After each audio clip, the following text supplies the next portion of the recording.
আসসালামু আলাইকুম, হ্যালো প্রযুক্তিবাসী, কি অবস্থা, কেমন আছেন? I hope you are well. আমি সবুজ আছি আপনাদের সাথে আবারও নতুন একটা ভিডিওতে আপনাকে স্বাগত জানাচ্ছি। The main topic of this video, কিভাবে জিরো রিটার্ন দাখিল করতে হয়।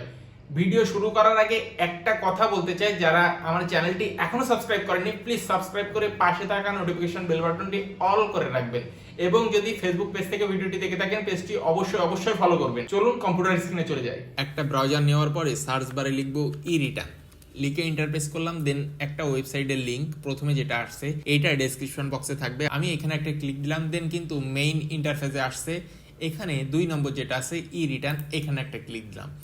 দেন আপনার কি পূর্বে রেজিস্ট্রেশন করা আছে কিনা, যদি পূর্বে রেজিস্ট্রেশন না করা থাকে I am not yet registered, এখানে একটা ক্লিক দিবেন।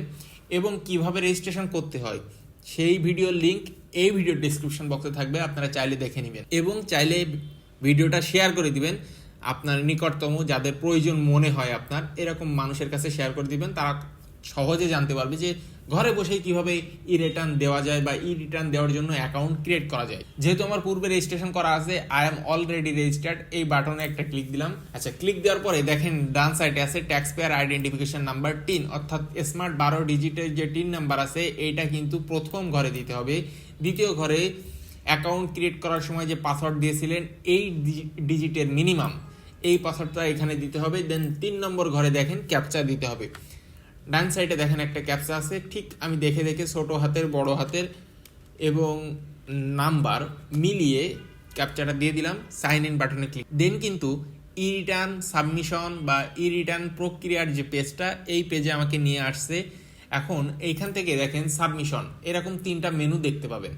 2 নম্বর যে মেনুটা থাকবে সাবমিশন, এই 2 নম্বর মেনুতে ক্লিক দেওয়ার পরে দেন কিন্তু দেখেন আরেকটা সাব মেনু বের হয়েছে, সেটা হলো রেগুলার ই রিটার্ন। এই সাব মেনুর উপরে আমি একটা ক্লিক দিলাম। দেওয়ার পরে এখানে আছে assessment information, head of income.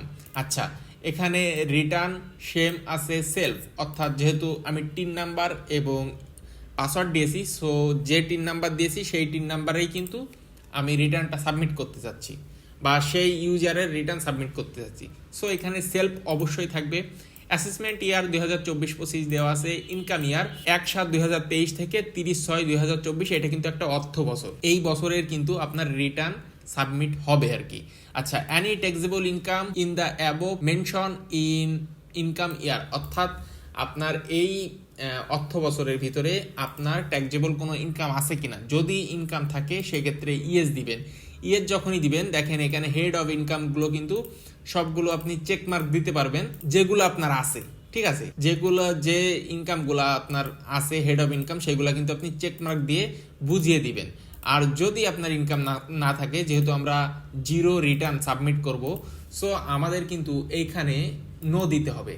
Annie taxable income এটা কিন্তু আমাদের নো দিতে হবে, অবশ্যই নো দিলে দেখেন এখানে যে হেড অফ ইনকামগুলো এখন দেখেন ডিজেবল হয়ে গেছে, অর্থাৎ এখানে যদি আপনি ক্লিক করেন কোনো কাজ করবে না। এবং এখানে any income from the following source, এখানে কোনো সোর্সেও কিন্তু কাজ করতেছে না, যেহেতু আমি কোনো ট্যাক্সেবল ইনকাম নেই আগেই বলে দিয়েছি। আচ্ছা, তারপরে any income which is fully exempt from tax, এখানে এটা নো করে দিলাম। রেসিডেন্টস স্ট্যাটাস, এখান থেকে রেজিস্ট্যান্ট দিয়ে দিবেন। দেওয়ার পরে সেভ অ্যান্ড কন্টিনিউ, এখানে একটা ক্লিক দিব। দেন কিন্তু দেখেন এইখানে প্রথমটা নো অটোমেটিক চলে আসছে, দ্বিতীয় নম্বরটা নো থাকবে, যেহেতু share holder director of a company no. আচ্ছা, আইটি 10B রিকোয়ারমেন্ট, এখান থেকে যদি আপনি নো দিয়ে দেন গ্রোস ওয়েলথ ওভার 15 লাখ, অর্থাৎ 50 লাখের উপরে আপনার সম্পদ আছে কিনা, যেহেতু আমার নেই সো আমি এখান থেকে নো দিয়ে দিলাম। আচ্ছা, ওন মোটর কার নো দিয়ে দিলাম, ওন অফশোর প্রপার্টি নো দিয়ে দিলাম, have house property in any city corporation no, IT 10B may be not mandatory still on to submit, এটা ইয়েস রেখে আর বাকি যেগুলো আছে দেখেন আমি নো দিয়ে দিয়েছি।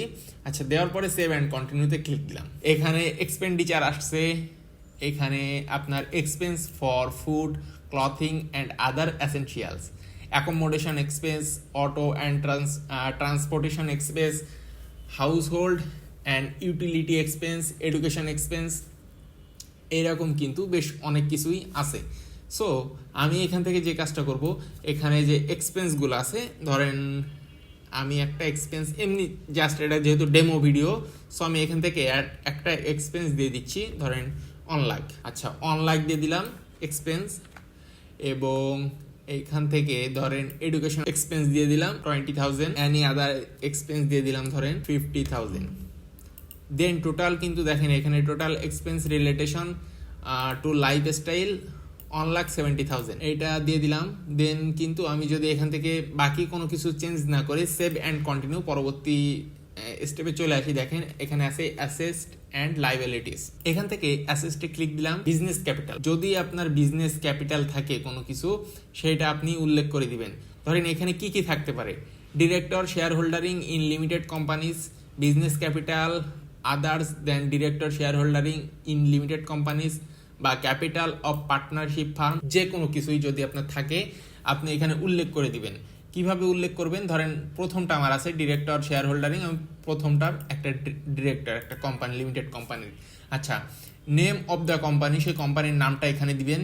দেন টাইপ অফ অ্যাকুইজিশন, এখানে ক্লিক দেওয়ার পরে পারচেসড, ইনহেরিটেন্স, গিফট, আপনি সেটা কিভাবে পেয়েছেন, কোম্পানিটা কিভাবে পেয়েছেন, ক্রয় করেছেন নাকি উত্তরাধিকার সূত্রে পেয়েছেন নাকি গিফট পেয়েছেন সেটা উল্লেখ করে দিবেন। শেয়ারের পরিমাণ উল্লেখ করবেন এবং ভ্যালু দিয়ে দিবেন। আচ্ছা, এইভাবে কিন্তু দিতে হবে। ধরেন এখানে নন এগ্রিকালচারাল প্রপার্টি, আপনার কোনো নন এগ্রিকালচারাল প্রপার্টি আছে কিনা, যদি থাকে ডেসক্রিপশন অ্যান্ড লোকেশন, অর্থাৎ ওই জমির জেলা, উপজেলা, তারপরে আপনার মৌজা আছে, জমির যে দাগ নম্বর, খতিয়ান নম্বর, সামথিং সব কিছু এখানে কিন্তু উল্লেখ করে দিতে হবে ডেসক্রিপশন বক্সে। তারপরে টাইপ অফ অ্যাকুইজিশন আছে আপনার পারচেসড নাকি ইনহেরিটেন্স, আপনি কি এটা ক্রয় করেছেন নাকি উত্তরাধিকারী সূত্রে পেয়েছেন বা গিফট পেয়েছেন, এটা উল্লেখ করে দিতে হবে। এরিয়া অফ প্রপার্টি, আপনার যে প্রপার্টি আছে ওই প্রপার্টি আপনার অ্যাটলিস্ট জায়গার পরিমাণটা কত এটা উল্লেখ করে দিবেন। এটা আপনি কিভাবে মাপেন আর কি, একরে মাপেন, ডেসিমাল নাকি স্কোয়ার মিটার, স্কোয়ার ফিট, এটি যেভাবে আপনি আর কি আইডেন্টিফাই করেন ওই জায়গার পরিমাণটা ওইটা কিন্তু এখানে উল্লেখ করে দিবেন। বছরের প্রথমে যখন ক্রয় করেছিলেন বা যেভাবে পেয়েছিলেন ওইটার ভ্যালু কত ছিল, বর্তমান ভ্যালু কত আছে, ঠিক আছে, এটাও কিন্তু উল্লেখ করে দিতে হবে। আচ্ছা, যদি ধরেন আপনার এগ্রিকালচারাল প্রপার্টি আছে সে সেম ক্ষেত্রে কিন্তু নন এগ্রিকালচারাল যেভাবে দিয়েছিলেন এগ্রিকালচারাল ঠিক সেইভাবে কিন্তু উল্লেখ করতে হবে। আমি জাস্ট কিন্তু দেখাচ্ছি আপনাদের যে আসলে কিভাবে আপনি ফর্মটা ফিল আপ করবেন। ধরেন আপনার ফিনান্সিয়াল অ্যাসেটস আছে, কি আছে এখান থেকে, শেয়ার আছে কিনা, বন্ড আছে কিনা, সিকিউরিটি সামথিং আছে কিনা, সঞ্চয়পত্র আছে কিনা, ফিক্সড ডিপোজিট আছে কিনা, ডিপিএস আছে কিনা, loan given, others, provident fund, other financial asset যেটাই আছে আপনাদের, ধরেন এখান থেকে আছে সঞ্চয়পত্র, এখানে ক্লিক দিবেন। টাইপ অফ সঞ্চয়পত্র, registration number, issue date, value, এভাবে কিন্তু ফিল আপ করে দিতে হবে আপনাদের। যদি এখান থেকে মোটর কার থাকে ধরেন রেজিস্ট্রেশন নাম্বার দিবেন সেটার। টাইপ অফ পার্টিকুলার্স এখান থেকে দিবেন মোটর সাইকেল নাকি কার, মাইক্রোবাস, জিপ, এনি আদার্স যেটাই আছে আর কি। এটা কিভাবে পেয়েছেন, ক্রয় করেছেন নাকি এটা উত্তরাধিকার সূত্রে পেয়েছেন নাকি এটা গিফট পেয়েছেন, ঠিক আছে। ইঞ্জিন ক্যাপাসিটি দেবেন, ইউনিট দিবেন, অ্যামাউন্ট দিবেন। আচ্ছা, আরেকটা জিনিস উল্লেখ করি, ধরেন এখান থেকে রেজিস্ট্রেশন নাম্বার সামথিং একটা দিয়ে দিলাম আমি, টাইপ অফ পার্টিকুলার দিয়ে দিলাম মোটর সাইকেল, এখান থেকে অ্যাকুইজিশন দিয়ে দিলাম পারচেস, এবং এখান থেকে ইঞ্জিন ক্যাপাসিটি ধরেন এটা জাস্ট আমার কোনো আইডিয়া নেই, 120 দিয়ে দিলাম। আচ্ছা, ইউনিট দিয়ে দিলাম, ধরেন এখান থেকে 35 দিয়ে দিলাম, 135 সিসি। আচ্ছা, অ্যামাউন্ট যেহেতু এটা পারচেস করেছি অর্থাৎ ক্রয় করেছি, ক্রয় যেহেতু আপনি করেছেন অবশ্যই কিন্তু আপনার প্রপার ডকুমেন্ট আছে যে আপনি একটা টাকার বিনিময়ে ক্রয় করেছেন। যদি আপনি এটা ক্রয় করে থাকেন, ধরেন আমি 1 লাখ টাকায় ক্রয় করেছি, 1 লাখ দিয়ে দিবেন।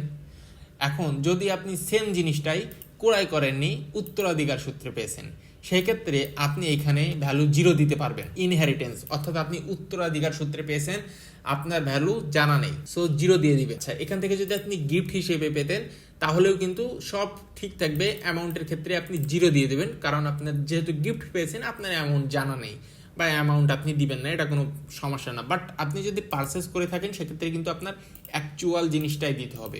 পারচেস করলে প্রপার ডকুমেন্ট কিন্তু আপনাকে দিতে হবে। আচ্ছা, এখান থেকে যদি অন্য কোনো কিছু থাকে, gold, diamond, James and other items, ধরেন এখান থেকে আপনার গোল্ড আছে, গোল্ড আপনি কিভাবে পেয়েছেন, উত্তরাধিকার সূত্রে। 5 এটা কি ভরি নাকি তোলা, গ্রাম, কিলোগ্রাম, আচ্ছা 5 ভরি, এটার ভ্যালু কত, যেহেতু এটা ইনহেরিটেন্স অর্থাৎ উত্তরাধিকার সূত্রে পেয়েছেন, সো এখান থেকে ভ্যালু আপনি 0 দিয়ে দিন। আচ্ছা, এখান থেকে furniture, equipment and electronic item কোনো কিছু আছে কিনা, এটা তো আপনার প্রত্যেক জনের বাসায়ই থাকে, বাট অনেকে হয়তো এইগুলা ইগনোর করে চলে যায়, প্রপার কিন্তু ফুলফিল হবে এটা ফিল আপ করে না, এগুলো ইগনোর করে চলে যায়। আপনার বাড়িতে অবশ্যই ফার্নিচার আছে, অবশ্যই ফ্রিজ, এসি সামথিং অনেক কিছুই আছে, বাট এইগুলো আপনারা যেহেতু ইগনোর করে যাবেন না, ল্যাপটপ অনেক কিছুই থাকতে পারে, এইগুলা প্রপার দিয়ে যাবেন, তাহলে কিন্তু কোনো সমস্যা হবে না। একটা সুন্দর এবং সঠিক পদ্ধতি অবলম্বন করেই কিন্তু এটা ফিল আপ করবেন। কখনো আপনারা অনেক কিছু ইগনোর করে চলে যায় অনেকে, এটা করবেন না, ইগনোর করে গেলে প্রবলেম হয় অনেক সময়। আচ্ছা, এখান থেকে সামথিং সেই জিনিসগুলো দিয়ে দিবেন যেটাই আছে আপনাদের।